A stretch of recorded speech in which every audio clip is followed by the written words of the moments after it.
नमस्कार मंडळी, आज मी घेऊन आले आहे तुमच्या माझ्या अशा शाळेतील जुन्या आठवणीतील पाठ्यपुस्तकातील धडे. चला तर मग अशा अजून जुन्या आठवणींसाठी चॅनलला लाईक, शेअर आणि सबस्क्राईब करायला विसरू नका. आजच्या पाठाचं नाव आहे लोभी कुत्रा. एक कुत्रा रस्त्याने चालला होता. त्याला रस्त्यावर एक भाकरीचा तुकडा सापडला.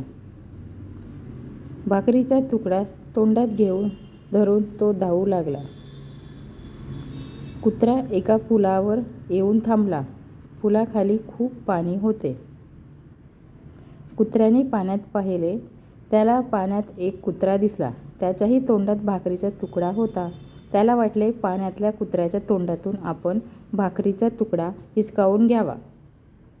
तो तोंड उघडून भुंकू लागला. तोच त्याच्या तोंडातून भाकरीचा तुकडा पाण्यात पडला.